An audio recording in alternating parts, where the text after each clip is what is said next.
Bienvenue, mesdames et messieurs, dans ce rendez-vous hebdomadaire de la semaine qui vous retrace les grands titres qui ont dominé l'actualité politique, économique, sociale de la semaine. La rétrospective sur Congo Web Info 7 ce soir et soit pour vous, Maître Roby Kainga. Maître, bonsoir. Bonsoir, John. Bienvenue. Merci. Vous appartenez à un parti politique? Oui, oui, je suis... Pas assez connu, hein, aussi. Bon, on n'a pas besoin que les partis soient connus, mais les idées que nous véhiculons, ce que nous voulons que les idées soient dans les têtes des Congolais. C'est... Autre vision du Congo. Un parti cher à Didier Boudimbo. C'est notre parti qui a déjà plus de 3 ans d'existence. Mais avec lui, nous sommes en train de travailler en étroite collaboration. Un parti constitué de jeunes cadres qui ne viennent pas en politique pour vivre de la politique, mais parce qu'ils sont convaincus d'un combat. Ils sont convaincus des objectifs et c'est pourquoi nous sommes... Vous avez mis beaucoup du temps pour apparaître. Non, nous avons travaillé beaucoup plus dans le cadre de rassemblement de l'UDPS, avec l'UDPS, parce qu'on est allié de l'UDPS aussi. On a travaillé avec eux dans ce cadre-là, mais il était temps maintenant pour que nous puissions nous affirmer, parce que nous avons déjà le pouvoir. Maintenant, il faut préserver ce pouvoir et maintenant, Autre Vision du Congo doit être implanté partout et faire véhiculer ses opinions ainsi que ses convictions. Vous n'avez aucun député, donc vous n'attendez rien. Nous avons eu des candidats. Nous avons eu des candidats députés, mais qui ont peut-être été élus. Mais la manière dont les choses se sont faites, nous ne voudrions pas y revenir. C'est la bonne raison pour tout le monde. Hein? Mais est-il que... qui vous a dit que pour être au gouvernement, il faut nécessairement avoir mais la répartition députés? C'est fait sur base du nombre de députés que vous avez. Bon, nous sommes les alliés de l'UDPS. Nous n'avons pas vu l'UDPS nous opposer ce genre de conditions pour la répartition. Vous avez entendu un allié de l'UDPS se plaindre du partage? Vous n'avez pas entendu. L'UDPS, avec à sa tête, avec le leadership de Kabound et tous les autres, nous avons discuté et nous nous sommes regardés en face et ils ont fait la répartition et aucun allié de l'UDPS ne s'est plaint en ce jour parce que la répartition était claire. Alors, on va prendre le tout premier condensé de la semaine. Il est consacré à la cérémonie de remise des listes de ministres pour le gouvernement Ilou Kamba.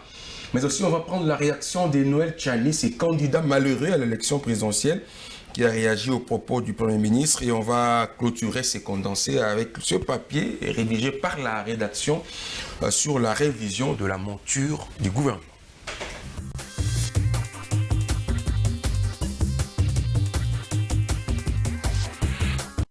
Le Premier ministre Sylvestre Ilunga Ilunkamba a reçu ce dimanche dans la soirée les coordonnateurs du CACH et FCC. L'honorable Jean-Marc Kabound était à la tête de la délégation du CACH et le professeur Néhémie Mouilania à la tête du FCC. Ensemble, ils ont déposé tour à tour au Premier ministre les listes harmonisées des prétendants au nouveau gouvernement. Juste après avoir réceptionné les listes des ministrables de la coalition FCC-CACH, le numéro 1 du gouvernement a tenu à rappeler aux deux chefs de la coalition qu'il va vérifier si les différents critères ont été respectés. Les critères retenus pour la sélection des candidats ministrables. Et comme convenu, il est question aujourd'hui de recevoir les propositions des deux plateformes politiques aux différents postes ministériels pour la formation du gouvernement de coalition. Ilunga Ilunkamba a en outre fait savoir qu'il va également faire rapport au chef de l'État Félix Tshisekedi et à l'autorité morale du FCC et Joseph Kabila.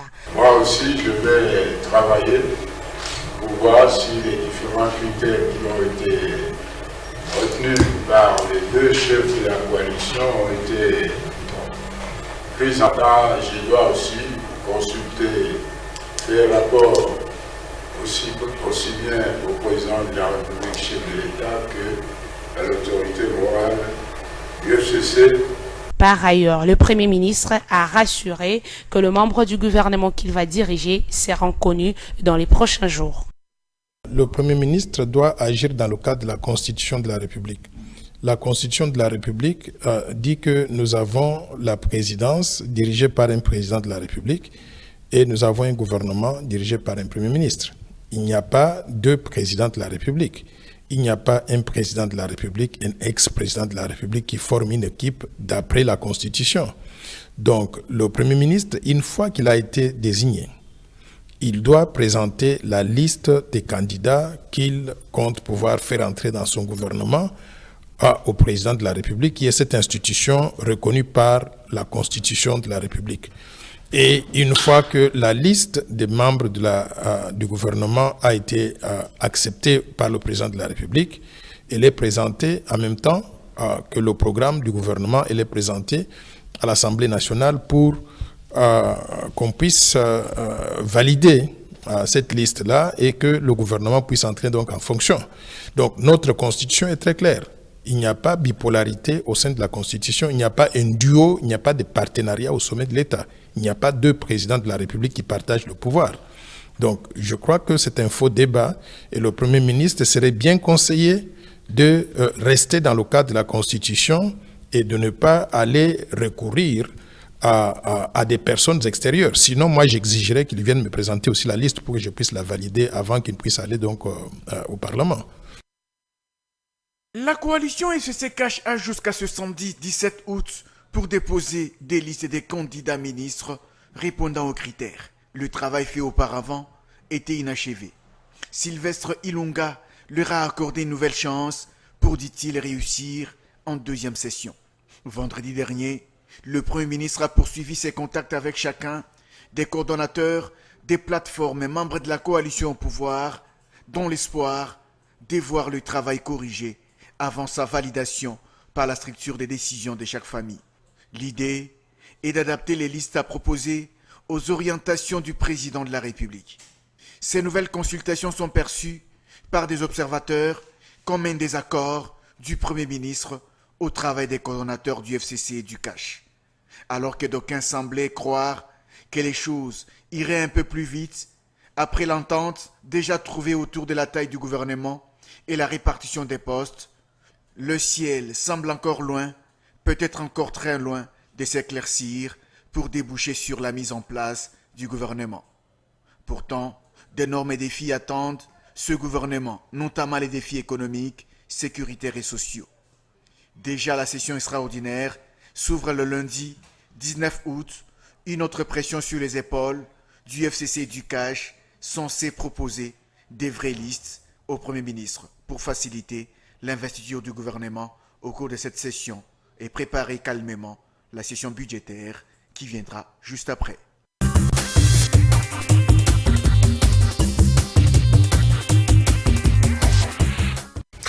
Peter Obi-Kayenga, est-ce que quand le Premier ministre estime qu'il doit faire rapport au chef de l'État, Félix Tshisekedi, et à Joseph Kabila comme autorité morale du FCC, est-ce qu'il a péché contre la loi fondamentale? Non, je pense que cette question... En mon sens, il y a deux démarches. Il y a la démarche institutionnelle qui est une démarche régulière et une démarche informelle qui relève tout simplement de considérations politiques. La démarche institutionnelle, c'est que lorsqu'on est Premier ministre, on doit faire le rapport et au chef de l'État. Et vous êtes détenteur des secrets d'État et que vous ne pouvez pas révéler ces secrets d'État à quelqu'un qui n'est pas chef de l'État, donc qui n'a pas le mandat ou qui n'a pas... Mais ça oblige le Premier ministre à faire rapport au président de la Non, je pense que je l'avais déjà dit et je ne veux plus me répéter sur cette question, que c'était une phrase de trop. Parce que les listes qui ont été présentées par le FCC, ce sont les listes qui viennent de Joseph Kabila lui-même et qui a donné au coordonnateur honorable Némi Moulania de venir les déposer auprès du Premier ministre. Revenir encore chez lui pour la deuxième fois, c'était... Mais c'est pour vérifier l'authenticité de l'histoire qu'on a déposé. C'est pour vous dire que là, c'est une démarche qui est informelle, qui n'a rien à voir avec les institutions. Mais et puis, les deux démarches n'ont pas la même finalité. La démarche pour aller voir le président, l'ancien président Joseph Kabila, c'est pour pour certifier les noms. Alors que la démarche pour voir le chef de l'État, c'est pour voir si ces noms-là sont valables ou pas et décider de mettre, mais la question de les valider. qui se pose, c'est quelle disposition de la loi qui nous Kamba violée? Non, le problème, c'est que c'est la mauvaise appréhension des choses. Parce qu'il y a de ces Congolais qui voient Kabila partout. Il y a de ces gens-là qui ne rêvent que Kabila. Vous, il y a des gens, vous faites. Il y a des gens, non, c'est pas nous. Non, pour nous, Kabila ne plus existe Quand plus. on vous cite Kabila, ça vous fait mal, c'est ça? Non, Kabila n'existe plus comme président de la C'est République. votre partenaire. C'est notre partenaire, en fait. Alors, mais il y a des gens qui continuent à voir les gestes de Kabila comme étant quelqu'un qui est en train de faire ombrage à Tshisekedi. C'est pour ça que quand le Premier ministre dit que je vais aller voir, s'il l'avait dit qu'il irait voir par exemple Kamere, personne n'en ferait un problème. S'il avait dit qu'il ira voir Kabound et les autres, et Néhémie, ça ne ferait aucun problème. Mais quand il dit qu'il va voir Joseph Kabila, et comme il y a des gens qui continuent à penser que Kabila continue à diriger ce pays, et de manière... C'est le chef de la majorité parlementaire, cette majorité qui va investir lui et son gouvernement. Et tout à fait. Donc, c'est pour vous dire que vous me rejoignez, que le fait pour lui d'aller voir Kabila de manière informelle, pour lui certifier les noms qui ont été renvoyés, c'est une démarche qui est tout à fait normale. Mais le plus important, c'est que le Premier ministre devait faire attention dans son comportement pour ne pas, même s'il a été nommé de par un regroupement, il n'est plus lié à ce regroupement dès qu'il est devenu Premier ministre, de revêtu de la qualité officielle. Et la seule personne qui doit faire le rapport demeure le chef de l'État et pas quelqu'un d'autre. Mais Tchani a raison quand il dit que autant qu'il doit le faire à Kabila, lui aussi. Non, je pense que Tchani est de ceux qui ont pris les choses de cette façon-là. Pour moi, je ne prends pas les choses de cette façon-là. Je vous ai dit que les deux démarches n'ont pas la même finalité. La démarche pour aller voir... Vous semblez partager le même point de vue sur ces déclarations du président du Premier ministre. Non, ce que j'ai dit, Noël Tchani, quand il dit ça, quand le Premier ministre va voir l'ancien président Joseph Kabila, c'est pour quelle finalité? C'est pour dire est-ce que ce sont les noms que tu as certifiés. Et ça dénote qu'il manque la confiance envers l'émissaire de Joseph Kabila, ce qui n'est pas aussi bien. Mais pour voir le chef de l'État, là, c'est l'autorité qui a le pouvoir discrétionnaire et qui doit valider les listes et qui doit nommer les futurs ministres qui vont gouverner ce pays. Et donc les deux démarches sont différentes. Mais la première mouture a été rejetée par le chef de l'État. Officiellement, on parle de paramètres liés à la parité, aux nouvelles figures. Est-ce que c'est vrai? Bon, vous savez, si on doit s'en tenir à ce qui est officiel, personnellement, le cabinet du Premier ministre nous a dit qu'ils sont en train de travailler en toute sérénité. Il n'y a pas eu de rejet. Mais le plus important, c'est que le chef de l'État voudrait voir de nouvelles figures au sein du gouvernement. Il voudrait voir au moins que les femmes soient représentées. Mais là, il faut pas que ce n'est pas aussi un cadeau qu'on donne aux femmes. C'est pas un faux fuyant. Non, c'est pas un cadeau qu'on donne aux femmes. Moi, je voudrais que ces femmes qui seront nommées soient des femmes qui ont milité et qui ont combattu avec nous. Et c'est plus important. Il ne faut pas que ce soit de femmes qu'on va prendre comme ça et qui n'ont pas... Combattre, ça veut dire mettre à côté l'expérience et la connaissance. Non, vous savez, cette connaissance, vous ne devez pas, les autres ne doivent pas mener un combat pour vous. Et vous, on mène ce combat et on arrive à la fin, on vous prend, on vous vient, on vous met là-bas parce qu'il n'y a pas de gens plus compétents que vous. Il y a des femmes qui ont combattu avec nous, qui sont compétentes. Celles-là, on doit les nommer. Mais on ne doit pas aller chercher les femmes, même celles qui n'ont pas des convictions politiques, on le prend, on les place là-bas. Parce que ce sont des femmes, parce qu'on doit respecter le quota. Et là, moi, je ne suis pas d'accord. Mais le plus important ici est que le chef de l'État voudrait voir qu'il y ait de nouvelles figures, qu'il y ait le respect de la parité, que les femmes aussi prennent les devants et qu'ils gèrent ce pays, comme il avait promis pendant sa campagne. Très bien. On va prendre le deuxième condensé de cette Info 7, consacré effectivement à la réaction du porte-parole des pionniers des l'IDPES par rapport au problème qui se pose à l'IDPES, effectivement, avec Jacques Chabani, la déclaration de jeunes, la jeunesse de l'IDPES et aussi ce papier consacré aux ministres du FCC qui ont été reçus à Kinshasa.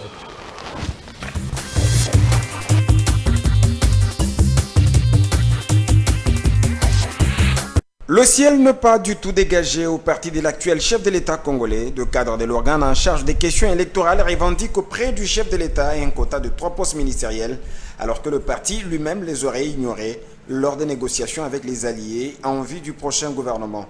Corneille Moulumba, un des anciens du vieux parti de l'opposition en RDC actuellement au pouvoir, parle de la conséquence logique du non-respect des statuts du parti. L'état de droit dans le parti, c'est respecter les statuts. Les statuts du parti prévoient qu'en cas d'incapacité du chef du président du parti, il y a un triumvirat. M. Chabani ne devrait pas réclamer 3 postes.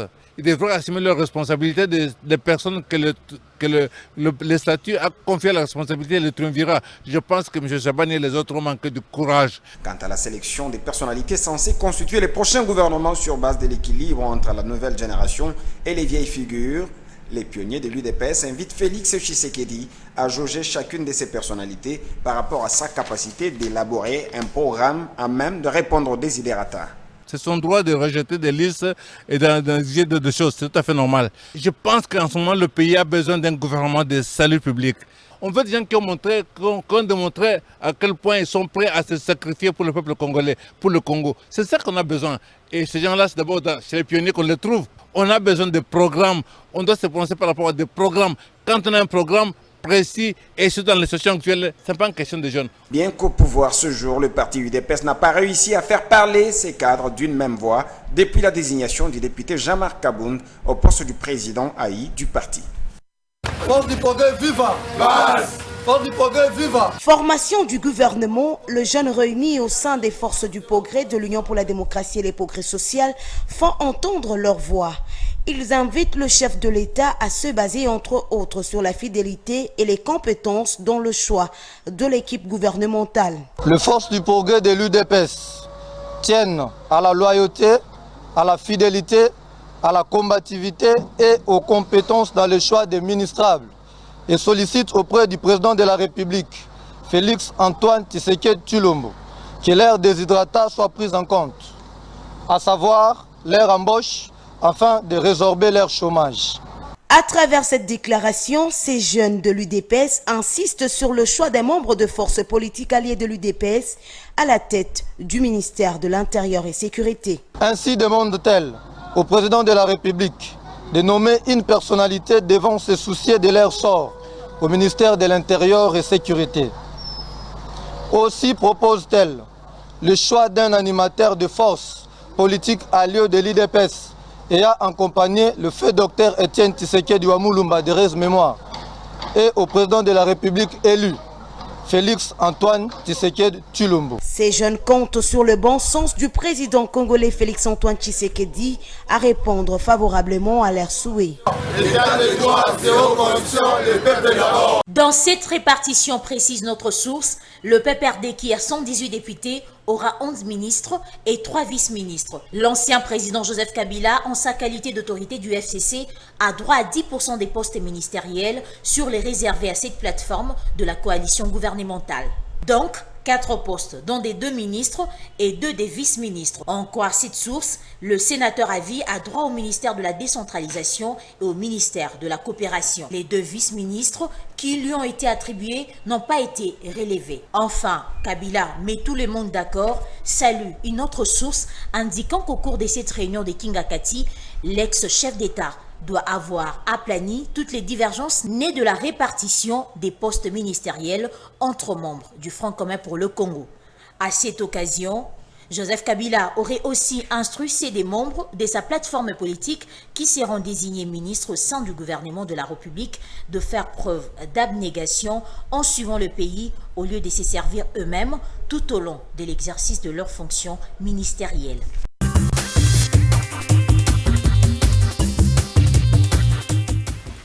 Maître Obi Kayenga, l'UDPS, c'est pratiquement un parti partenaire au vôtre. Mais beaucoup de problèmes autour de la répartition. Le partage pose problème à l'UDPS. Non, je pense que le problème de la gestion des ambitions a toujours posé des problèmes dans tous les partis. Si cela n'était pas le cas, Bahati ne devait pas quitter. Non, au FCC, c'est calme, hein, c'est le calme. Non, il y a beaucoup d'hypocrisie, ne vous en faites pas. La question de la gestion des ambitions reste une question fondamentale dans les partis politiques. Mais c'est beaucoup plus inquiétant à l'UDPS quand même. Oui, parce que vous devez comprendre que l'UDPS, ça fait 37 ans qu'ils n'ont pas dirigé. Nous nous sommes battus ensemble, et c'est maintenant, tout le monde veut prouver de quoi il est capable, tout le monde voudrait gérer, mais ils doivent savoir qu'on n'a que 23 ministères. On a le cash avec l'UNC, on a des alliés, on a tout le monde. Donc il ne faut pas qu'on puisse se tromper, penser que quand on est arrivé au pouvoir, de manière du jour au lendemain, on a tous les postes. Je crois qu'il y a des gens qui doivent aussi... je crois que Maître Chabani, qui est un avocat, Il sait que un organe n'a aucun droit. Mais comment jugez-vous son comportement? Non, je trouve que c'est un comportement qui n'est pas bon. Je n'apprécie pas son comportement. Du fait qu'un organe ne pas un parti pour réclamer un quota.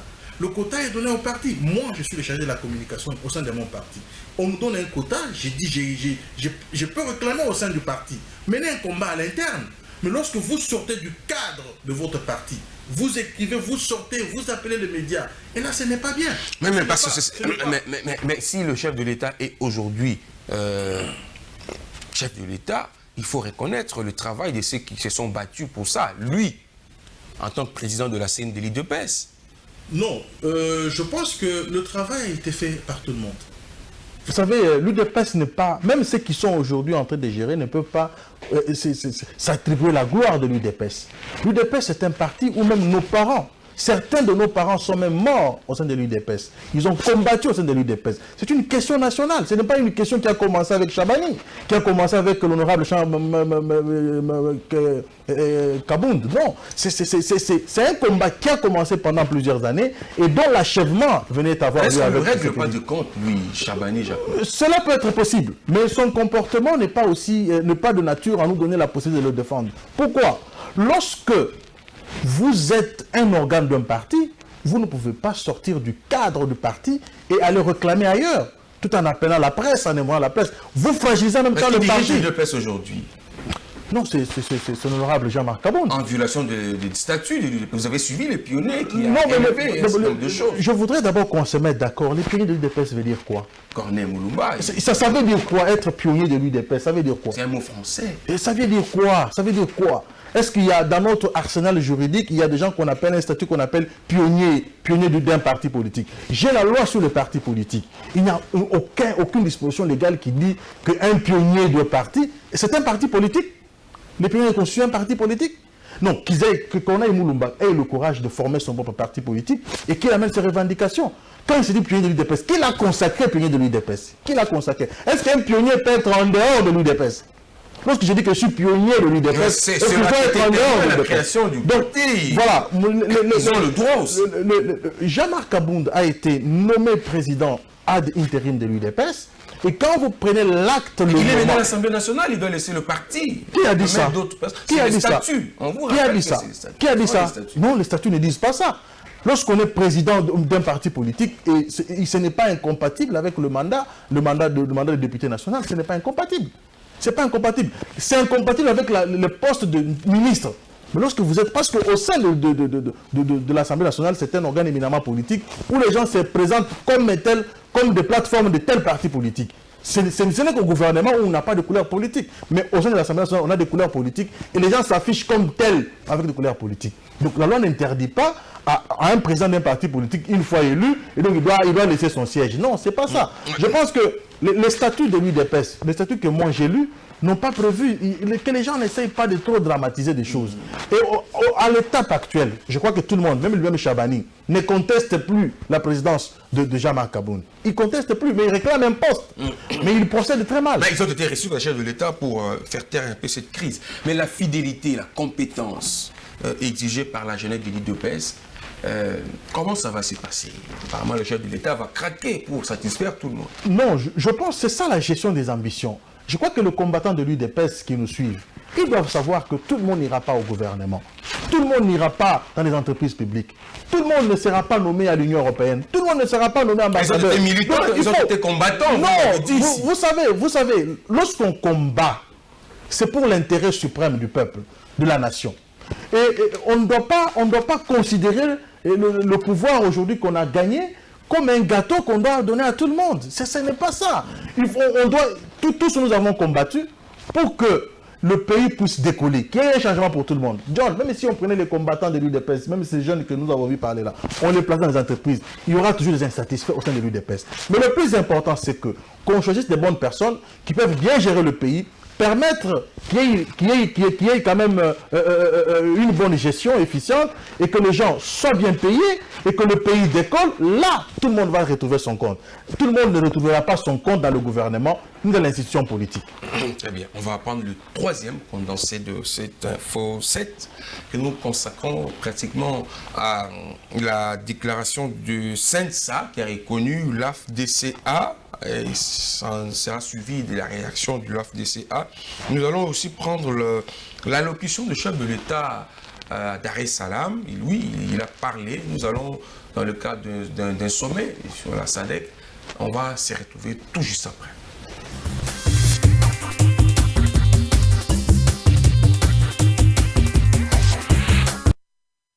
Face à nos reporters, à bâton rompu, Dori Dumbi est serein. L'AFDCA n'a pas voulu bafouer les lois de la République face au refus de l'autorité provinciale de prendre acte de la marche organisée pour le soutien au sénateur Bahati Lukwebo. Malheureusement, il n'a pas pris acte de cette information que nous lui avons adressée. De ces faits-là, comme nous sommes des légalistes, comme nous respectons la loi, nous n'avons pas voulu aller à l'encontre. Nous n'avons pas voulu mettre nos militants dans la rue. Ça aurait pu être interprété comme trouble à l'ordre public. Mais le professeur n'est pas d'accord lorsque certains opérateurs politiques s'opposent au rôle du CENSA, qui rentre dans les cadres de la décrispation politique. Chemin faisant, Dori Dumbi se voudra dur et même très dur au fait de voir un membre qui n'est pas de sa plateforme être nommé au gouvernement sous le label de FDCA. C'est de l'immoralité, c'est des antivaleurs. Et moi, je ne pense pas que... vous me faites rire. Vous dites qu'elle a déposé... donc elle serait ministre dans un gouvernement de Tshisekedi. Donc ça voudrait dire que Kalev Moutombe serait dans le gouvernement de Tshisekedi par sa femme interposée. Je suppose que vous tournez pour le gag. C'est dimanche que le Premier ministre a mis fin à la réception des listes des personnalités pour la formation de son gouvernement. Modeste Bahati avait aussi déposé les listes des ministrables pour sa plateforme AFDC et alliés. Le chef de l'État de la République démocratique du Congo s'est plus penché sur la situation sécuritaire dans l'est de son pays. Quoi de plus normal, Félix Antoine Tshisekedi avait promis la paix dans cette partie de la RDC une fois au pouvoir. Ce samedi, il en appelait à la conscience collective de membres de la SADC. La participation de chaque pays ainsi que la MONUSCO devrait favoriser le retour de la paix dans l'est du pays de Lumumba, mais aussi permettre la poursuite du processus d'intégration dans la sous-région. Sans oublier l'amélioration du climat des affaires en passant par l'instauration d'un état de droit en République démocratique du Congo. Ainsi, le président de la République a souhaité qu'à l'issue de cette 39e session, la SADC puisse créer une coalition afin d'éradiquer tout mouvement terroriste dans l'est de la RDC. Autre sujet développé par le premier citoyen congolais, c'est l'évolution de la maladie à virus Ebola. Il a passé en revue la situation qui prévaut dans l'est de la République démocratique du Congo, tout en rassurant l'assistance de la maîtrise de la situation. Ce, grâce à l'implication des différents partenaires du secteur de la santé. Félix Antoine Tshisekedi a renseigné le conférencier sur l'existence désormais du MAB 114, médicament contre Ebola, une initiative congolaise signée le docteur Jean-Jacques Muyembe. Enfin, le chef de l'État de la RDC s'est apaisanti sur le thème de cette 39e session, à savoir un environnement commercial propice au développement industriel inclusif et durable à l'accroissement du commerce intercommunautaire et à la création d'emplois. Occasion pour Fachi de vanter les atouts de son pays qui pourraient contribuer au développement de la sous-région et pourquoi pas de l'Afrique. Malgré le changement des conducteurs à la tête de l'AMUCA, l'unité de langage est bien loin d'être effective. D'un côté, l'on annonce une réunion autour de Jean-Pierre Bemba, pendant qu'au sein des états-majors de Moïse Katumbi, l'information ne semble pas circuler. Maître Willy Kassongo, porte-parole de la dynamique Katumbi président, invite les nouveaux coordonnateurs à nommer officiellement un communicateur. Katumbi nous a instruit d'éviter les conflits de compétences. Il appartient à Jean-Pierre Bemba de nommer un porte-parole qui va l'engager devant la presse congolaise et nationale. La DKP soutient le combat du chairman Katumbi, dont la tournée à l'intérieur du pays revêt une qualité républicaine. pour l'instant, l'ennemi du peuple congolais, c'est Ebola. Moïse Katumbi, étant leader national incontournable, il est en train de sensibiliser en vue de chasser cette maladie qui dérange la population congolaise. Dans un sens politique, c'est une façon d'accompagner aussi le président de la République. D'accompagner le président de la République, parce que le président Katumbi lui-même a dit qu'il va faire l'opposition républicaine. Le silence est aussi observé dans les bastions de Martin Fayoulou, un autre membre de cette plateforme. Ces derniers, lors de son retour des assises de Lubumbashi, n'avait jamais divorcé avec son combat pour la vérité des urnes.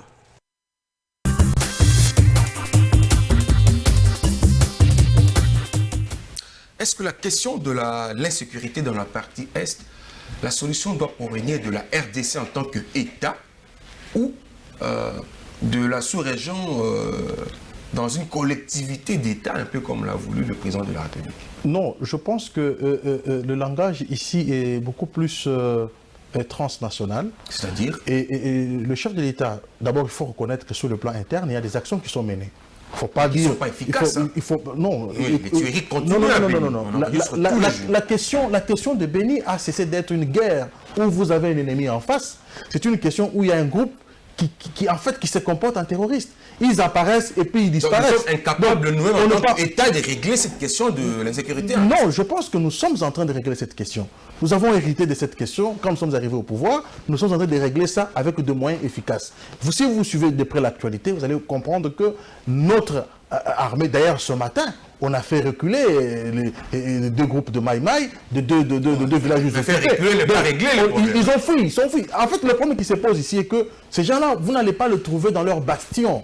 Ils n'ont pas de bastion, ils se cachent. Et ils apparaissent, ils créent des actions et puis ils fuient. Donc en fait, c'est déjà le terrorisme. Alors maintenant, nous sommes à cheval des autres pays de la sous-région. Alors, il faut que tout ce pays de la sous-région soit préparé au terrorisme. Et ça, je veux vous dire une chose. J'avais suivi ça sur Radio Okapi. Un de nos généraux chargé de Soukola, là-bas à l'Est, il a dit que nos troupes n'étaient pas préparées, n'ont pas été formées pour le terrorisme. Et donc, je pense que c'est maintenant qu'on est en train de récupérer la situation pour nous adapter à l'attaque de l'ennemi. Parce que jadis, le combat était, vous voyez, ils sont là, vous allez vous combattre, vous savez que l'ennemi est à tel endroit, vous allez vous battre. Mais là, vous ne savez pas là où il y a l'ennemi, mais il apparaît de manière brusque et il crée des exactions et puis ils disparaissent. Donc c'est de cette façon-là qu'ils opèrent. Alors là, ça demande la collaboration de la sous-région aussi. Ce n'est pas aussi mauvais de faire... Mais ce sont les Congolais qui meurent tous les jours. Non, je ne pense pas que ce n'est pas de gaieté de cœur. Il n'y a pas d'Ougandais, il n'y a pas de Tanzaniens. Il y a des Congolais qui meurent tous les jours. Je ne dis pas que c'est de gaieté de cœur que nous le disons, que nous le soutenons. Nous ne disons pas aussi que mais faire intervenir et qui viennent chez nous. Qui viennent chez nous? Qui sont chez nous? Est-ce qu'on doit identifier d'abord les gens qui sont chez nous? Ils viennent de quel pays? Et il est important d'impliquer ce pays-là. Pour que ce pays-là, qui ne serve pas de base arrière à ces... Notre armée est incapable en elle seule de faire face à cette crise et d'éradiquer tous ces groupes armés étrangers qui opèrent chez nous. John, aucun pays au monde ne peut vivre en autarcie. Tout le pays collabore. Il n'y a aucun pays aujourd'hui qui peut vivre de manière isolée. Parler des autres, impliquer les autres dans un conflit qui est chez vous, ne veut pas dire votre incapacité. Sinon les États-Unis ne seraient pas dans l'ONU. Si les États-Unis ne seraient pas aussi dans certaines organisations internationales, pourquoi on est là? Parce qu'aucun pays ne peut vivre en autarcie. Mais Kabila l'avait fait dans le passé. Il avait fait quoi? Souvenez-vous de cette histoire qu'on a mis les forces avec usage de drones tanzaniens, sud-africains. C'était pratiquement pour faire face à cela, mais ça n'a pas été réglé. Non, je suis en train de vous dire ici que ces rebelles n'existent pas en termes visibles. Qu'est-ce que je veux dire? Vous ne pouvez pas nous dire qu'ils sont logés à tel endroit et que l'armée est allée les combattre et ils ont fait échec à notre armée. Ils n'existent pas. Ce sont des gens qui se cachent dans la forêt. Ils apparaissent brusquement, ils commettent des exactions et puis ils disparaissent.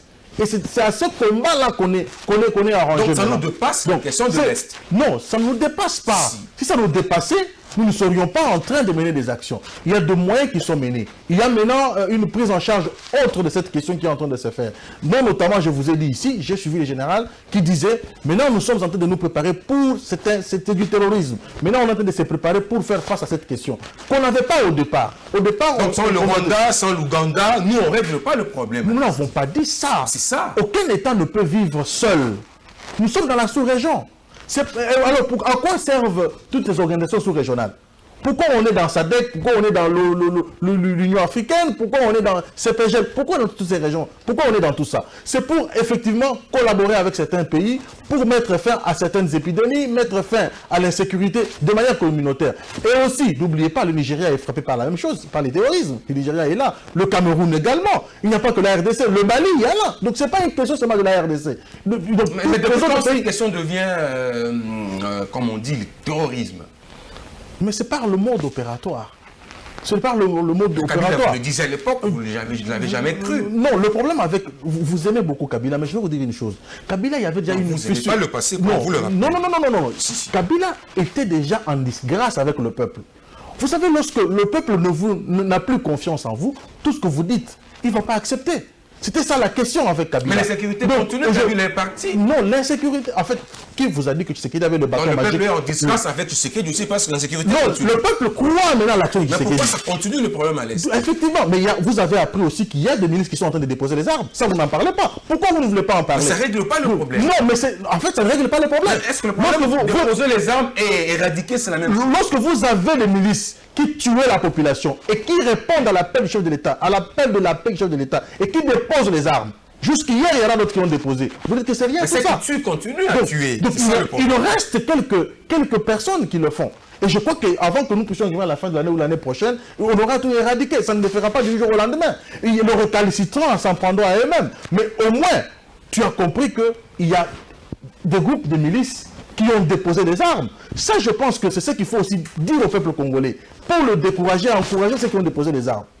Alors, le état-major à l'Est, ça traîne jusque-là. C'est une promesse, il faut le tenir. Oui, mais je vous dis que l'état-major peut être opérationnel.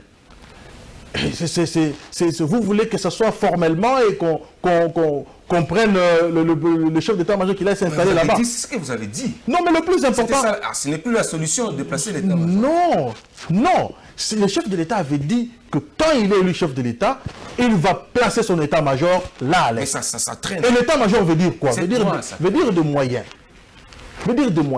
Veut dire mettre à disposition de notre armée tous les moyens nécessaires, que la zone soit opérationnelle sur le champ. Est-ce que l'armée vous a dit qu'elle est en déficit de moyens pour éradiquer ça? Je ne pense pas, l'armée ne l'a pas dit ça. Ici, il est question de temps. Quand la maladie entre dans un corps, elle traîne, mais à un moment donné, elle va finir. Et aujourd'hui, il faut reconnaître que beaucoup de milices ont répondu à l'appel favorable du chef de l'État. Ils ont déposé les armes. Et nous sommes allés... Est-ce qu'on n'est pas en train de faire le populisme autour de ceux qui font les groupes armés, qui abandonnent les armes pour faire voir que tout va maintenant? Non, on ne fait pas de populisme. Ce n'est pas nous, ce sont eux-mêmes. Ce sont eux-mêmes qui le font. Ce n'est pas nous. Mais c'est leur sur le terrain, ce qu'ils font. Non, c'est vous qui le dites. Parce que vous êtes un journaliste d'investigation. Amener des éléments. Vous dites que ça n'a aucun impact. Les tueries à Béni continuent. Je vous dis que John, ce n'est pas de gaieté de cœur que nous parlons de cette situation. Mais seulement nous constatons qu'il y a un groupe d'individus. Quand ces gens-là viennent, ils ne s'annoncent pas. Ils apparaissent de manière sporadique. Et ils commettent des exactions et puis ils fuient dans la société. Ça nous dépasse alors. Et là, on est en train... Non, on est dépassé. C'est un modus operandi qui n'était pas prévu. Et on est dépassé. On n'est pas dépassé. Oui. On n'est pas dépassé parce que...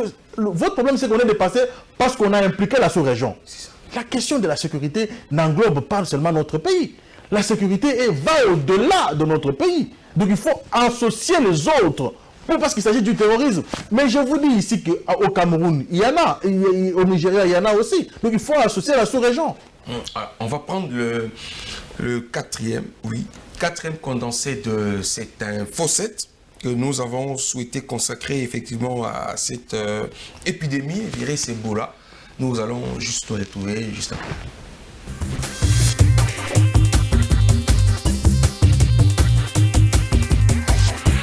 Nous ne voulons pas que les gens manquent de vaccins à cause de l'argent et que le Congo manque d'argent pour en finir avec Ebola, a déclaré le ministre Muller en recevant à l'ambassade de l'Allemagne le professeur Jean-Jacques Mouyembe, numéro 1 du comité multisectoriel de lutte contre l'épidémie à virus Ebola. Outre Ebola, ces millions d'euros vont intervenir dans divers domaines, notamment dans la mise en place de laboratoires, le renforcement du système de la santé et des mesures pour augmenter la sécurité alimentaire au moyen de l'agriculture. Le ministre allemand a annoncé des pourparlers entre Berlin et Kinshasa pour renforcer la coopération et s'est dit disposé à se prononcer en faveur d'un ajout des 30 millions d'euros supplémentaires dans l'immédiat pour renforcer la riposte à l'épidémie d'Ebola. Au chef de l'État congolais, Gerd Müller a évoqué la nécessité de combattre la misère qui règne dans certaines régions du pays et la mise en place des structures qui permettent aux populations de surmonter cette misère, a-t-il renchéri au sortir de cette audience. Au ministre et diplomate, le professeur Jean-Jacques Muyembe, qui cumule les fonctions de directeur général de l'INRB et patron du comité multisectoriel de lutte contre l'épidémie d'Ebola, a soutenu que le virus peut désormais être vaincu grâce au détraitement thérapeutique dont le MAB 114 qu'il a mis au point avec l'appui américain et le concours de l'OMS. Le taux de mortalité pour les malades traités par les deux produits est entre 15 et 20% selon Muyembe. 9 nouvelles personnes ont été déclarées guéries de la maladie à virus Ebola qui sévit dans les provinces du Nord Kivu et de l'Ituri. Malgré le changement des conducteurs à la tête de l'AMUCA, l'unité de langage est bien loin d'être effective. D'un côté, l'on annonce une réunion autour de Jean-Pierre Bemba, pendant qu'au sein des états-majors de Moïse Katumbi, l'information ne semble pas circuler. Maître Willy Kassongo, porte-parole de la dynamique Katumbi président, invite les nouveaux coordonnateurs à nommer officiellement un communicateur. Katumbi nous a instruit d'éviter les conflits de compétences. Il appartient à Jean-Pierre Bemba de nommer un porte-parole qui va l'engager devant la presse congolaise et nationale. La DKP soutient le combat du chairman Katumbi, dont la tournée à l'intérieur du pays revêt une qualité républicaine. Pour l'instant, l'ennemi du peuple congolais, c'est Ebola. Moïse Katumbi étant leader national incontournable, il est en train de sensibiliser en vue de chasser cette maladie qui dérange la population congolaise. Dans un sens politique, c'est une façon d'accompagner aussi le président de la République. D'accompagner le président de la République, parce que le président Katumbi lui-même a dit qu'il va faire l'opposition républicaine. Le silence est aussi observé dans les bastions de Martin Fayoulou, un autre membre de cette plateforme. Ce dernier, lors de son retour des assises de Lubumbashi, n'avait jamais divorcé avec son combat pour la vérité des urnes.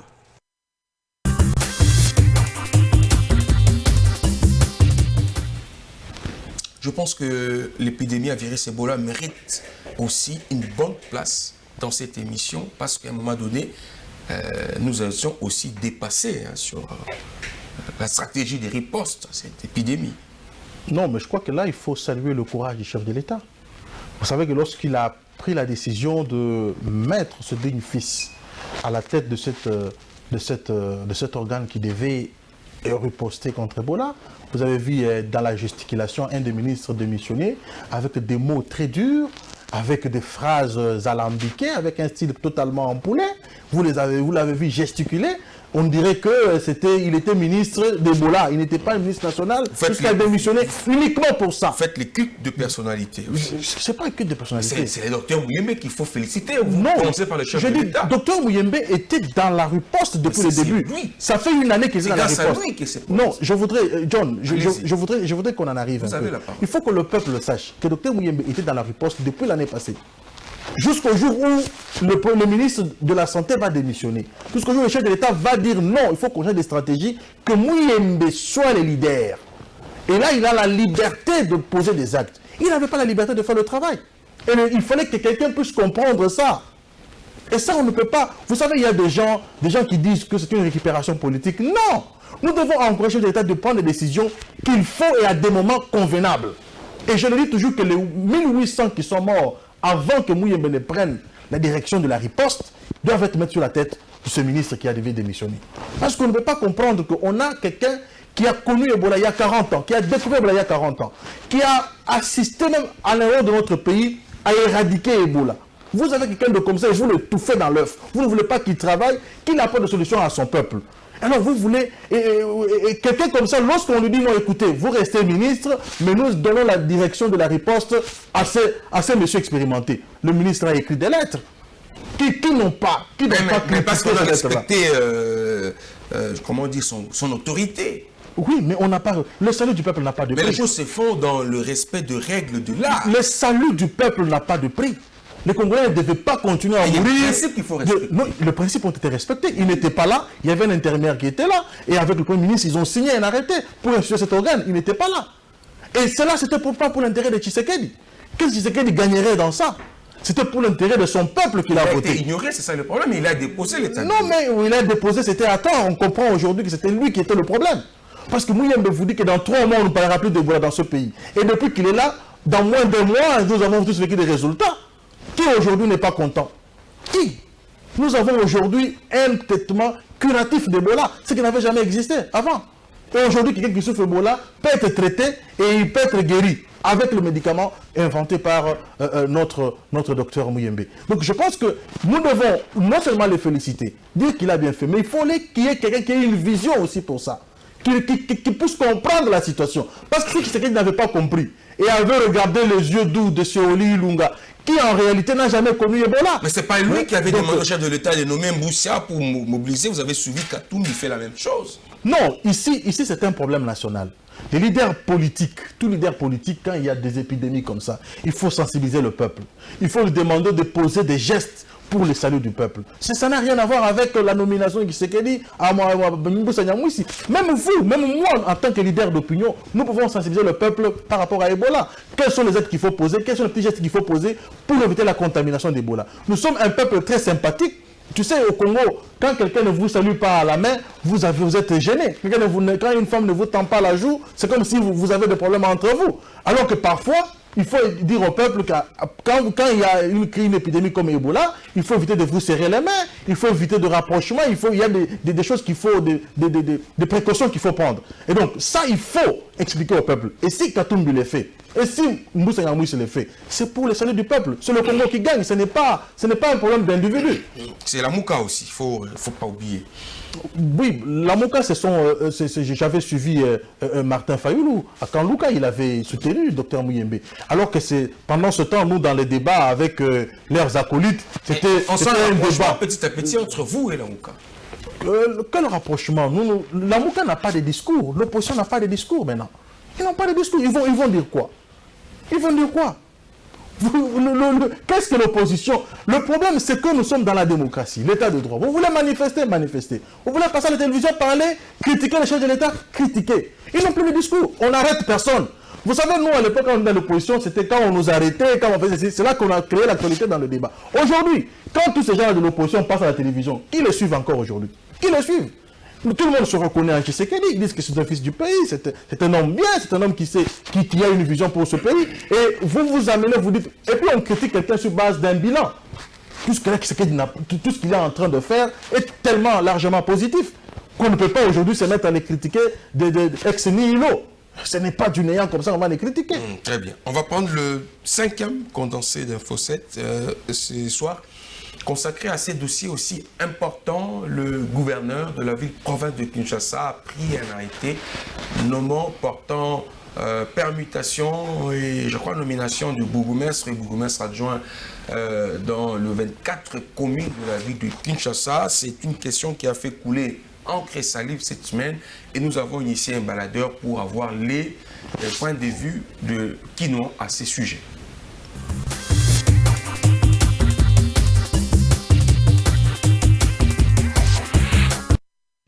L'on peut clairement constater en tête de cet arrêté qu'il s'agit bel et bien d'une permutation des bourgmestres et bourgmestres adjoints des communes de la ville-province de Kinshasa, considérant la nécessité de redynamiser la gouvernance des entités territoriales décentralisées.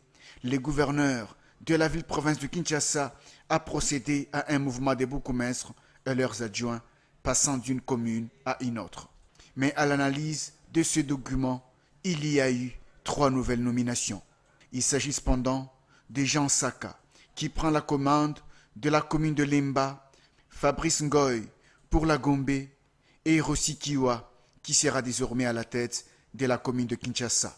D'aucuns se posent la question de savoir quel pouvoir octroyer à un gouverneur de province lui permettrait de procéder à la nomination des bourgmestres. Car jusqu'ici, le pays attend encore les élections locales. Le mouvement des bourgmestres dans la ville de Kinshasa, initiative de l'autorité provinciale, est perçu de différentes manières par les Kinois. Ceux-ci saluent la proposition de Gentini Ngobila. Nous sommes vraiment satisfaits de cette permutation de tous les bourgmestres de la ville de Kinshasa. C'est une bonne initiative où le gouverneur de la ville a joué pour changer. Mais ce n'est pas le cas que Yangonde et Kosilisa, la commune. Les premiers jours, tous les bourgmestres ont conscience personnelle. Bonnet blanc, blanc bonnet, voici l'interprétation que donnent ces Kinois de cette permutation. Ils n'espèrent pas grand-chose apparemment de la démarche du gouverneur. Permutation est cause en bien. Mais tant que bâton basi ba umeli na ba commune wana faut que tozo ba bourgmestre ya sika pour dia ba umeli wana ba na ba expérience mo boya koyiba ko sala ba makambo basala ka wana melo ya malonga to mona ngote. Pour celui-ci, cette opération vient flouer la population. Kinshasa attend des élections pour se choisir de nouveaux bourgmestres. Eza malamu kosala ba élection ya ba bourgmestre mais ba élection wana fo eleka na batu ya ba quartier wana bango moko ne mutu bakopona mutu nini ya malamu bakoko travailler na ye net bourgmestre na bango pona nga na moni ebele oto uti na bango na ba régime oyo uti koleka do batamboli malamu ti. L'initiative du gouverneur cacherait cependant la nomination de 3 bourgmestres, tous du FCC à Pronton. Pour certains, cette permutation devait intervenir avant de doter le bourgmestre de moyens pour l'assainissement de leur municipalité.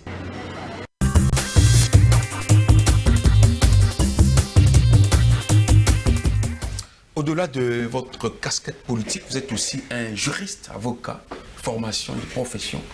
Qui dit la Constitution au sujet de nomination de bourgmestre, surtout pour la ville province de Kinshasa? John, il faut faire une étude chronologique. Dans l'ancien temps, le bourgmestre était nommé par le chef de l'État sur proposition du ministère de l'Intérieur. Et le régime juridique a changé.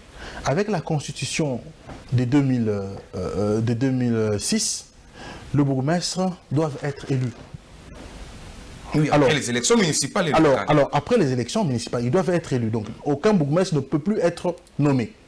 Alors, les bourgmestres qui sont là ont été nommés par le chef de l'État, l'ancien chef de l'État, Joseph Kabila. Et donc, ils détiennent une ordonnance présidentielle qui les avait nommés. Ils ne peuvent quitter leur poste que lorsqu'il y a élection. S'il n'y a pas élection, soit il faut, en vertu du principe de parallélisme de forme de compétence, que l'autorité qui les avait nommés puisse les destituer ou puisse les permuter. Et donc, j'ai vu l'arrêté du ministre, du gouverneur de la ville-province de Kinshasa. Heureusement pour lui, parce que nous apprenons que c'est un Mais est-ce que c'est pas en état? C'est un faux. 2 jours après, pendant qu'on a vu c'est promu, célébré. Oui, moi je m'en tiens à ce qui est officiel. Là. Ce qui est officiel, c'est qu'ils disent que l'arrêté n'existait pas. Parce que quand vous prenez cet arrêté, dans le préambule de l'arrêté, toutes les lois auxquelles l'arrêté s'est référé ne donnent nullement compétence au gouverneur de nommer des bourgmestres ou de le permettre aussi. Aucune. Ces lois-là ne donnent aucune compétence au gouverneur. Donc je pense qu'il y a un sérieux problème. Je constate que le gouverneur Gentini Ngobila, depuis un certain moment, avec son cabinet, ils doivent aménager beaucoup de choses. Vous savez que tout à l'heure, il n'y a pas très longtemps, il a pris une décision ici sur le vagabondage et la mendicité. C'est une question qui est d'abord légale. La mendicité est réglementée par la loi. Que dit la loi? La loi dit, la mendicité, tout comme le vagabondage, sont considérés en criminologie comme les antichambres de la criminalité. Quelqu'un qui a demandé et qui n'a pas trouvé, il peut finir par voler. Donc il faut des mécanismes d'encadrement. Et donc la loi prévoit que quand quelqu'un est un vagabond ou c'est un mendiant, qu'on les prenne, qu'on les trouve d'une maison d'hébergement qui doit être placée sous tutelle de l'État. Et qu'est-ce que vous reprochez à Gentini à ce sujet? Et il ne peut pas interdire aux gens de faire la charité. Le Congo est un pays de charité. Lui-même, Gentini Ngobila, dans sa famille, il aide des gens. Et donc il ne peut pas interdire. Le mieux à faire, c'est quoi? J'ai toujours pensé que donner à ces gens-là de l'argent, ce n'est pas les aider. Moi, j'ai toujours pensé à ça. Mais le plus important, lui, en tant qu'État, en tant que pouvoir public, il devait créer le centre d'hébergement, prendre tous ces gens-là et les placer là-bas, leur apprendre un métier, leur apprendre à cultiver, leur apprendre un travail, et c'est ce qui prévaut la loi. Mais on prend des mesures sans se référer à la loi. Donc ces mesures qu'il avait prises devaient être conformes à la loi. Mais ces mesures ne se basent aucunement sur aucune loi. Et donc, heureusement encore pour lui, pour cet arrêté, on dit que c'est un faux, et donc on ne peut pas... 2 jours après sa publication, mais c'est à quel niveau que cette décision n'est pas vraie? Parce qu'on a vu le document, vous avez vu tout à l'heure. Non. L'entête, sa signature. Non, vous savez, lui-même vous dit, son cabinet, il n'est pas en train de régner sa propre signature. Son cabinet vous dit que ce n'est pas un bon document, ce n'est pas un vrai document. Mais le paradoxe, c'est qu'il y a des gens, les bénéficiaires, qui se réjouissent. Est-ce qu'ils été notifiés? Je crois que vous êtes journaliste d'investigation, vous allez poser la question à ceux qui se sont réjouis, à ceux qui se sont dit qu'ils étaient suivis. C'est un délit. Voilà, donc je pense que vous, en tant que moi, je n'ai pas le droit d'aller leur poser des questions avec un micro, mais vous pouvez le faire. Pourquoi vous êtes réjoui? Mais c'est gentil, n'a pas reculé après avoir constaté des erreurs commises sur le plan. Non, si c'est ça, s'il a reculé après des erreurs, je crois qu'il doit revoir son système, son cabinet. Parce que là, il y a un truc qui ne cloche pas, et ça, c'est très grave. Si cela était vrai, dans l'hypothèse où là, cela serait vrai, ce serait très très très grave pour un gouverneur qui a un cabinet qui doit statuer sur ces questions. Je vous dis qu'en regardant ces documents faux, parce qu'ils disent que ce n'est pas pour eux, donc moi je ne peux pas leur attribuer ça forcément, et quand vous regardez ce document-là dans le préambule, il a fait référence, vu telle loi, vu telle loi, vu telle loi. Mais quand vous avez toutes ces lois-là, aucune loi ne donne compétence au gouverneur. Moi-même, j'ai douté fort qu'un gouverneur de notre ville de province, de Kinshasa, puisse prendre un tel arrêté. Et que cette référence à ce loi n'a pas été... mais il ne suffit pas seulement de dire que c'est faux, mais il faut prouver que c'est un faux aussi. Non, mais vous êtes juriste. Comment on peut croire à ce que Jean-Denis nous dit aujourd'hui qu'il réunit sa signature, il dit c'est pas moi. Non, alors on voit sa signature, on voit l'entête, on voit tout qui prouve qu'effectivement c'est l'hôtel de ville de Kinshasa. Lui vous dit que ce n'est pas pour moi, et donc si vous contestez ce qu'il dit, vous devez alors apporter la preuve littérale contraire. Non, il appartient à celui qui dit que ce n'est pas un vrai. Il doit prouver que ce n'est pas un vrai. Non, mais il dit que ce n'est pas pour moi. Qu'est-ce qu'on va faire? On doit le mettre dans un procès pour lui dire, écoutez, non, ça vous appartient, ce n'est pas pour vous, c'est toujours à vous. Quand quelqu'un vous dit que ce n'est pas à lui, toi tu continues de dire, c'est pour toi. Il y a une stratégie pour couvrir ces bêtises alors. Non, moi je considérais ça comme une bêtise si ça venait de lui. Donc vous allez signer, quand vous constatez que ce n'est pas vrai, vous dites que ce n'est pas vous. Non, le plus important ici, est-ce que c'est lui qui a signé? On n'a pas peut-être imité on a vu sa signature en tout cas. Non, mais est-ce que cette signature-là est authentique? Vous l'avez authentifiée? Vous l'avez authentifiée cette signature? Vous savez, il y a un professeur qui est déjà décédé, le professeur Moukadi Boni, nous disait toujours qu'à l'état actuel de notre administration, tu peux avoir un certificat de décès alors que tu es vivant. Donc tu peux avoir un certificat alors que tu es vivant. Donc tout est possible. Mais ici... le temps que ça a pris pour démentir, c'est quand même grave. Non, mais peut-être parce qu'il trouvait que c'était pas important, parce que c'était pas lui, peut-être. Je ne suis pas en train de le défendre, mais je vais dans les hypothèses. Parce que je ne vois pas par quel mécanisme un gouverneur prendrait un tel arrêté. Mais chez vous, à l'UPS, on a fait suivre parce qu'il y a 2 gouverneurs qui ont été nommés. Au PPRD également. Alors, on a vu des messages de félicitations. C'est suffisant pour constater que effectivement ça venait de lui avant qu'il réunisse sa signature. Non, mais John, tu sais que ça arrive toujours aux Congolais de se réjouir aussi avant. Il y a des gens, même dans le temps passé, qui se sont réjouis qu'ils allaient être des ministres, qui ont organisé même de soirées, et que demain, quand on a publié la liste, ce n'était pas eux. Donc, c'est pas en train de protéger Ngobila. Non, j'ai commencé par une rigueur scientifique. Pour vous dire que l'arrêté tel qu'il se présente là, c'est un arrêté qui viole la Constitution. Parce que le régime a changé. Les bourgmestres ne peuvent plus être nommés. Le régime, c'est que les gouverneurs doivent être élus. C'est ça le régime. Mais est-ce qu'il y aura élection aussi municipale et locale? Et pourquoi pas? Et pourquoi pas? Mais le calendrier... Pourquoi pas? Vous savez, le calendrier existe, mais il faut mobiliser des recettes. On est en train encore de se battre pour avoir le gouvernement. C'est pas pour maintenant ces élections. Pour avoir le gouvernement. Donc il a raison de nommer les bourgmestres. Non, c'est pas lui qui doit nommer. Il y a certains qui sont élus, par exemple à Gombe, il y a un vide à la tête, et par-ci par-là, mais comment couvrir? Non, il y a un gouverneur, un vice-gouverneur qui existe, un vice-bourgmestre qui existe. Ils sont à 2. Il y a son adjoint. Vous encouragez l'intérim. Son adjoint peut jouer l'intérim. C'est un état passager, il peut jouer l'intérim. Au-delà de tout, parce qu'ils ont été nommés, ceux qui sont été nommés par l'ordonnance présidentielle, il est tout à fait normal que pour préserver la continuité des affaires de l'État, que le chef de l'État en tant que garant puisse nommer d'autres. Il y a un besoin urgent de nommer les bourgmestres. Moi, je ne pense pas qu'il y ait un besoin, parce que l'administration de la commune peut fonctionner sans le bourgmestre. Ça peut fonctionner sans le bourgmestre. Qui engage la commune si le bourgmestre? Non, mais je vous dis, il y a des services qui sont là. Il y a des chefs de division qui existent. Mais qui engage la commune? Mais le bourgmestre adjoint est là. Mais il ne va pas tout faire seul. Non, mais qui vous dit qu'il ne peut pas tout faire? La loi a prévu un bourgmestre et un adjoint, un titulaire et un adjoint. Oui, mais lorsque l'autre n'est pas disponible, quel est le rôle de l'adjoint? C'est de parer à l'absence du titulaire. Vous avez dit l'absence, mais pas une absence prolongée. Non, mais l'absence ne veut pas parce qu'on aura des élections.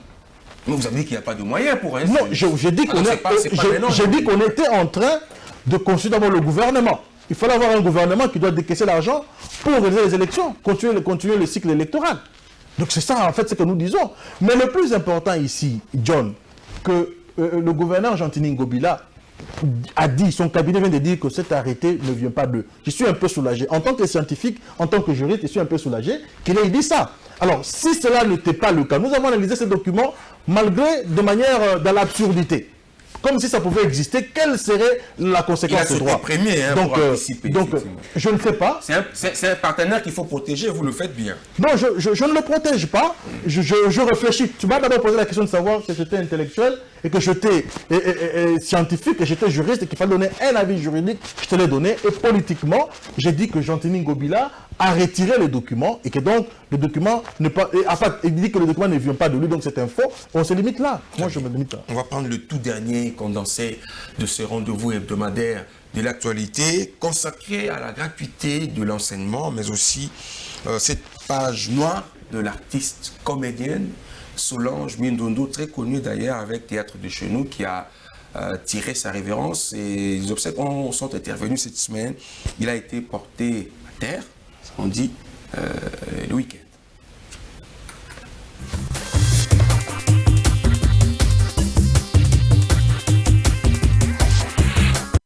Ayant rendu l'âme depuis le 29 juillet 2019 à Kinshasa, l'artiste et comédienne Solange Ngolo-Mingi, affectueusement appelée Mindondo, a vu son corps être exposé ce mercredi 15 août 2019 à l'esplanade du stade de Martyrs.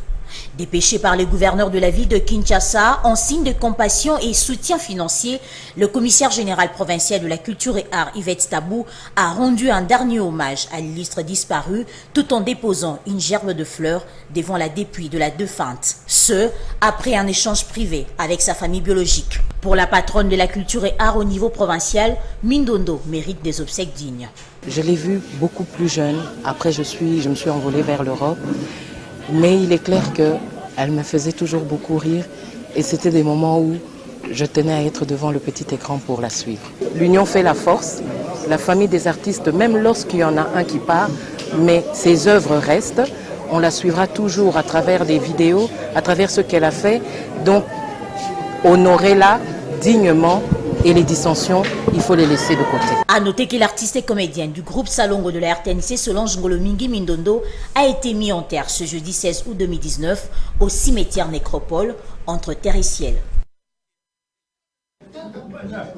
Cette conférence animée tour à tour par la CONEPT, l'ONG IMAI et l'APF, toutes des organisations de la société civile qui s'occupent de l'éducation en République démocratique du Congo, consistait à la fois à rendre compte de l'atelier préparatoire de la table ronde sur la gratuité, mais surtout du processus de la mise en œuvre de la gratuité de l'éducation de base. Alors que différents partenaires de l'éducation au pays tenaient à finaliser officiellement les préalables en vue de la table ronde proprement dite, il a été constaté avec regret la disparition sans index à la queue des délégués du gouvernement. Les participants, ceux qui préparaient, ont vu la disparition, en tout cas, des autorités essentielles qui accompagnaient la préparation et aucune communication officielle jusqu'aujourd'hui n'est donnée. Quoi qu'il en soit, les attentes des organisations de cette société civile demeurent inébranlables. 1. Que le gouvernement cesse avec l'attitude d'hypocrisie. Nous appelons ça attitude d'hypocrisie d'État qui a pris date dans l'histoire de notre pays, dans le secteur de l'éducation, depuis 2006, en passant par 2010. En quoi ça consiste? Le gouvernement déclare qu'il s'agit de la gratuité de l'éducation, mais ouvre une parenthèse pour dire que les écoles devraient se rencontrer avec les parents dans le cadre des assemblées générales pour voir comment ils peuvent soutenir les enseignants. Nous disons non. Aussi faudra-t-il signaler à cet effet que plusieurs instruments juridiques internationaux ainsi que la Constitution de la RDC votée en 2005 consacrent l'obligation de la gratuité de l'éducation de base. À partir de cette attitude-là, et nous...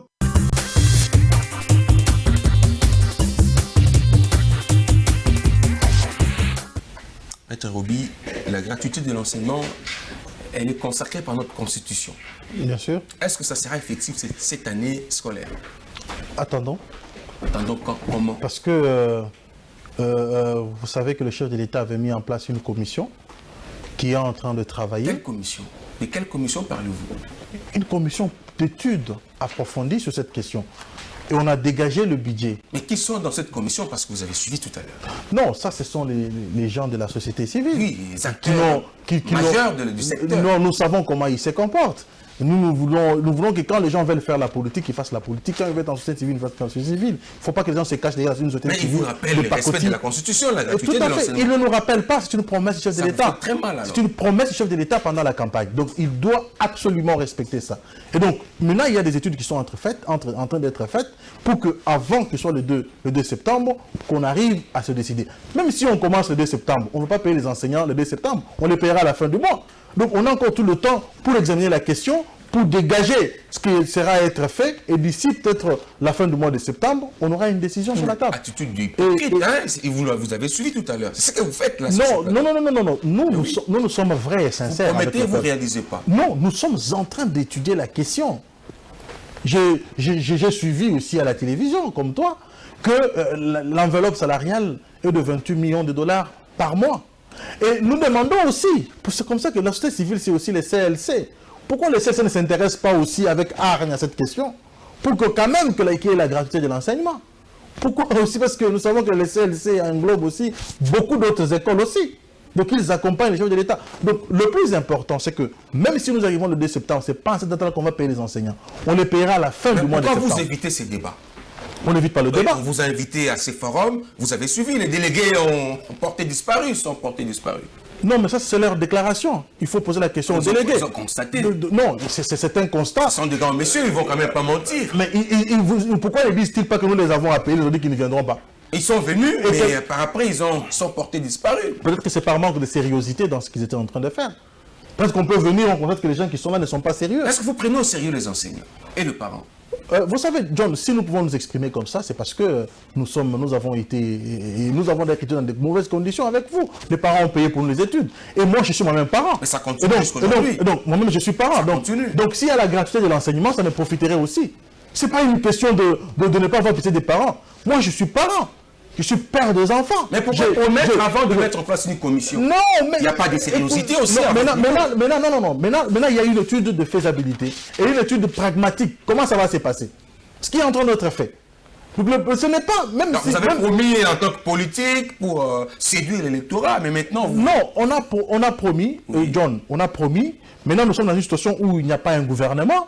Donc, le chef de l'État devait trouver vite de mécanismes pour pallier à cela. Il fallait mettre en place une commission et pour que la commission y travaille. Et la commission a travaillé avec les partenaires, parce que nous avons des partenaires qui doivent nous accompagner. Les partenaires, on a dégagé l'enveloppe salariale. Maintenant, il faut trouver où est-ce qu'on va trouver cette enveloppe et pour que cette enveloppe puisse servir à payer aux enseignants d'ici le 30 septembre. Donc c'est ça en fait ce qui est en train d'être fait. Ne mettez pas la charrue devant le bœuf. Je pense qu'en toute honnêteté, si nous constatons que peut-être ce mois, ça ne sera pas possible, on dira au peuple, voilà, ça ce mois, ce ne sera pas possible. Mais je pense qu'avec le souci que nous avons, pour que les parents, et de respecter d'abord la Constitution, parce qu'on parle de parents, tous nous sommes parents, s'il y a la gratuité aujourd'hui, même nous tous nous en bénéficierons. Et nous devons donner plus du temps au peuple congolais. Nous devons avoir, si nous voulons rêver d'un Congo demain qui sera défendu de la manière que nous le faisons aujourd'hui, il faut que le peuple soit suffisamment instruit, que nos enfants aillent à l'école, que nos enfants puissent être instruits. Et ça, c'est un impératif. vous avez été incapable de dire ces discours devant le délégué. Vous avez porté des... Et d'abord, ils avaient invité. Vous les invitez. Ils avaient invité qui? Mais vous entendez les Est-ce qu'ils vous ont produit l'invitation? Vous l'avez suivi, ce qu'ils ont dit. Ça, c'est leur déclaration. Ce sont des grands messieurs. En fait, on est grand parce qu'on a déclaré à la télévision qu'on a donné l'invitation et puis on devait grand. C'est pas ça, qu'est-ce qui s'est passé les 2 septembre? Le 2 septembre, c'est la rentrée scolaire. Il n'y aura pas gratuité de l'enseignement. C'est vous qui décrétez cela? Non, moi je ne peux pas dire cette vérité parce que je sais qu'il y a une étude qui est en train d'être faite. Et nous avons encore 2 semaines. Nous avons encore 2 semaines. Nous avons encore 2 semaines pour dire au peuple ce qui va se passer d'ici le 2 septembre.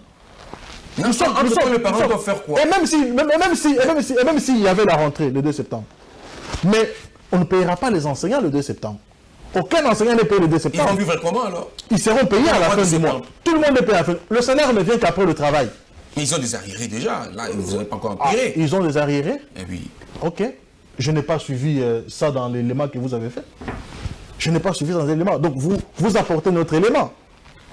Et s'ils ont des arriérés, ça doit reposer sur la tête de qui? De vous, en tant que responsable. Tout à fait. Mais nous devons en ce moment-là étudier la question à fond. Mais ici, le plus important, c'est que quand vous regardez l'élément que vous venez de balancer, c'est qu'il y a un problème de débat sur la gratuité de l'enseignement. Et ça, c'est une promesse chef de l'État. Et il y a une commission qui est sur la table et qui est en train de travailler, qui a déjà dégagé une enveloppe salariale qui est de 28 millions par mois. Et donc, il faut maintenant étudier la question. Comment ça va se passer? Vous avez pris quand même le temps d'étudier la question avant de l'annoncer au Congrès. Quelle question? La gratuité de l'enseignement, son effectivité. Non, ce n'est pas à nous, c'est un droit constitutionnel. Vous l'avez dit. C'est un droit constitutionnel. Pourquoi vous ne l'exécutez pas? Nous sommes en train de l'exécuter. Nous sommes en train d'étudier la question pour l'exécuter. Même si c'est un droit, la faisabilité, on n'étudie pas la faisabilité. Ce qui se passe, on ne discute pas par rapport aux droits garantis par la Constitution. C'est comme le droit à la liberté, les droits, ce sont des droits qui ne se discutent pas. Discutez-en avec le parent, les délégués, vous évitez ces débats responsables. Non, est-ce que ces gens ont été mandatés par les parents? Parce que moi, je suis parent. Est-ce qu'ils ont reçu mandat des parents? Nous savons que nous tous nous appartenons dans des comités de parents, dans les écoles de nos enfants. Je n'ai pas vu ces gens ici venir. Donc, cette année, il y aura gratuité de l'enseignement. Vous confirmez qu'il y aura effectivité de la gratuité de l'enseignement? Non, moi je vous dis c'est un droit constitutionnel. Et comme c'est un droit constitutionnel, le chef de l'État est en train de s'y atteler pour que cela soit d'application. Et je vous ai dit qu'il y a une commission qui a travaillé, on a dégagé l'enveloppe salariale, il y a même l'étude de faisabilité qui est en train de se faire. Nous avons encore 2 semaines et nous avons encore 30 septembre et donc tout est possible que l'annonce soit... Les parents ne vont pas payer cette année parce qu'ils tiennent à ça. Je suis moi-même parent aussi, ça va me soulager aussi.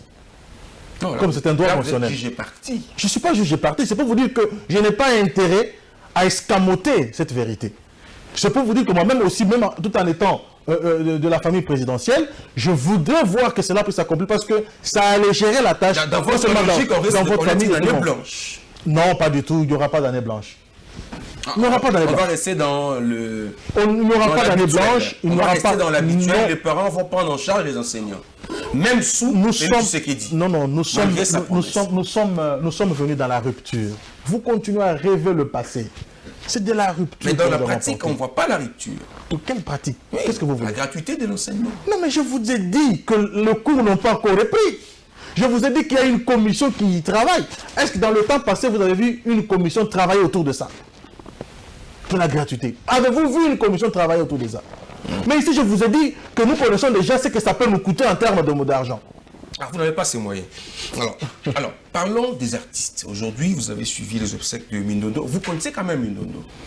C'est vrai que je m'intéresse très peu à ces genres de... Mais ils sont nombreux qui sont en difficulté, mais l'État est absent pour prendre en charge ces Congolais qui ont porté haut le drapeau de la République à un certain niveau, à un certain moment. Bon, vous savez... au grand nom, la patrie doit être reconnaissante. Et ça, c'est qu'il faut encourager. Il faut quand même qu'on arrive à reconnaître ceux qui ont quand même donné du sourire aux Congolais et qui ont porté très haut le standard. C'est dans le discours. Non, je suis en train d'argumenter. Et donc, mais il faut aussi que les journalistes, que nos comédiens soient rigoureux dans leur travail aussi et qu'ils se comportent de manière à faire respecter leur travail, de manière aussi à vivre de leur métier. Vous pensez qu'ils ne font pas respecter leur travail? Généralement, c'est pas ça. ce que nous constatons. Généralement, c'est pas Il n'y a pas que des comédiens, il y a des artistes musiciens. Je vous parle de Joski qui est aujourd'hui en difficulté. Mais que fait l'État pour ces artistes?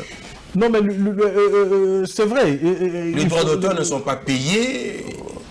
Mais il existe Sokoda. Il n'y a pas que je sache. Il y a aussi ça. Il y a Sokoda qui existe. Et Sokoda est géré par les artistes, que je sache. Mais à quelle gestion? Donc c'est une mauvaise gestion. Donc les artistes eux-mêmes, ils sont auteurs de leur propre malheur. En fait, ce que vous voulez me dire, ce sont eux-mêmes qui ne savent pas gérer leurs propres droits. Ce sont eux-mêmes qui se font de coups bas, sans que ce soit des politiques qui interviennent. Ça, c'est quand même triste pour eux. Ils devaient quand même s'organiser pour qu'ils puissent quand même vivre de leur travail. Moi, je pense que l'État congolais, je crois que en ce qui concerne nos artistes, c'est vrai que l'État devait les soutenir, mais moi je pense qu'ils doivent aussi militer ensemble. Parce que vous savez, nous quand nous menions ce combat de l'alternance pour le bien des Congolais, beaucoup d'artistes ne nous ont pas accompagnés dans ce combat aussi. Pour eux, vous leur réglez des comptes alors? Pour eux, non, je suis en train de parler. C'est-à-dire qu'ils doivent se ranger du côté du bien. Parce que quand on défend une cause mais juste... ils sont en politique, les artistes. Non, la cause juste n'est pas politique. Ils sont en politique. La cause juste n'est pas politique. Ils devaient faire quoi? Chanter pour vous? Proposer... Non, réclamer l'état de droit. Réclamer que les choses se fassent convenablement. Ce n'est pas... Mais ceux qui l'ont fait, quels sont-ils aujourd'hui? Ils ne sont pas récompensés. Et comme qui? Mais oui, ils sont pas récompensés. Comment on l'appelle, Bill Clinton a chanté pour vous, comment on l'appelle, Marie-Paul l'a fait pour vous, mais quand il fallait convoquer les artistes pour les obsèques de Feu Papa Étienne, paix à son âme, ils n'ont pas été conviés. Donc vous pensez que la récompense est celle-là? Ça commence par là. Ah, c'est ça la récompense. Venir chanter dans la veillée mortuaire. Pensez à eux. Non, ce que je dis, donc c'est ça la récompense. Ils ont chanté pour vous, mais ils sont quoi aujourd'hui? Bill Clinton l'a fait, mais qu'est-ce qu'il est aujourd'hui? Vous voulez que nous puissions faire quoi pour lui? Marie-Paul, vous l'avez fait quoi? Donc que nous puissions les traiter différemment des autres? Mais c'est ce que vous avez dit. Non, je dis qu'ils devaient... Quand nous menons un combat, ce n'est pas pour nous. Ils sont en politique. Le combat que nous menons aujourd'hui, par exemple, nous, ce n'est peut-être pas pour nous. Vous voulez que Kofi chante maintenant le changement? Qui veulent chanter les changements pour que vous puissiez les aider quand ils sont en difficulté? Non, mais ils peuvent vivre de leur travail. Si les choses étaient faites convenablement, ils allaient vivre de leur travail. C'est ça le problème. Ce que moi je dis, c'est qu'ils doivent d'abord vivre de leur travail. L'État ne peut venir qu'en appui. Je dis, au grand nom, la patrie doit être reconnaissante. Ça, c'est vrai. Mais ils doivent aussi se battre pour vivre de leur salaire. Tout à l'heure, nous parlions de Sokoda, par exemple. Comment Sokoda est géré? Qui sont en train de gérer Sokoda? Est-ce que c'est les politiques? Pourquoi Sokoda ne peut pas bien fonctionner pour garantir tout le monde ce droit? Mais il y a un ministère de la Culture, nommé par un Premier ministre sous l'autorité du Président de la République. Le ministère de la Culture, ce n'est pas lui qui gère les droits d'auteur. Mais c'est dans son ressort. Non, mais c'est ce que je vous dis. Il y a une société qui consacre le droit d'auteur dans notre pays, qui gère le droit d'auteur dans notre pays. Que fait cette société qui est gérée par les artistes eux-mêmes? Donc je pense qu'il faut quand même que... Vous savez, il y a quand même des gens aussi très importants qui meurent dans ce pays. Les militaires meurent dans ce pays. Et on choisit de mourir pour nous sécuriser. Si tout le monde, quand il doit mourir, il doit courir chez l'État, donc l'État n'aura plus rien, il va commencer à enterrer tout le monde. Vous savez que les militaires sont de vaillants combattants. Ce sont des gens qui méritent le respect et l'honneur dans ce pays. Tant mieux, parce qu'un parent est fatigué en très. Et donc aujourd'hui, il y a des gens qui peuvent se décourager pour ne plus venir dans l'armée, parce qu'ils savent que quand ils mourront, il n'y aura rien pour eux. Heureusement que Fatih a pensé quand même aux retraités. Nous sommes arrivés à la fin de cette Info 7. Nous vous remercions pour votre participation aussi brillante et pertinente à cette émission.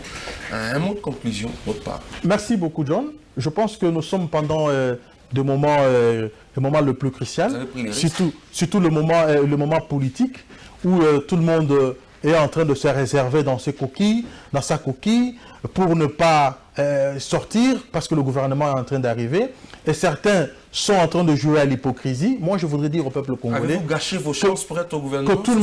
Que tout le monde, je suis un homme de conviction, que je partage mes convictions et je dis la vérité. Tshisekedi, c'est un homme vrai. Nous n'amenons pas le mensonge dans la politique. Nous venons dire des choses qui sont vraies. Je n'amènerai jamais du mensonge dans la politique. Et donc, nous demandons au peuple congolais d'être calme. Le gouvernement va sortir d'ici. Là, c'est un gouvernement qui va accompagner la direction de l'État.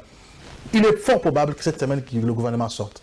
Parce que, en tout cas, il faut absolument que le gouvernement sorte pour que nous puissions quand même mettre notre programme en pratique et que le peuple congolais puisse retrouver son sourire. Très bien. Maître Roby Kaenga, c'était lui, notre invité pour commenter l'actualité de la semaine dans ses rendez-vous hebdomadaires, la rétrospective de la semaine. Il est au cadre de haute révision pour le Congo, ce parti politique membre du CACH. Et avec lui, nous avons commenté différents titres d'actualité. Merci à vous d'abord et puis à l'équipe technique qui nous a tenu compagnie ce soir. Oui, Papi Mandeke qui était à la réalisation, évidemment, avec Guy Lukoki aussi à la prise de vue. Merci aussi à la grande équipe rédactionnelle pour des éléments aussi intéressants, les reportages que nous avons balancés tour à tour ce soir. Merci aussi à Maurice Ugando. Portez-vous bien.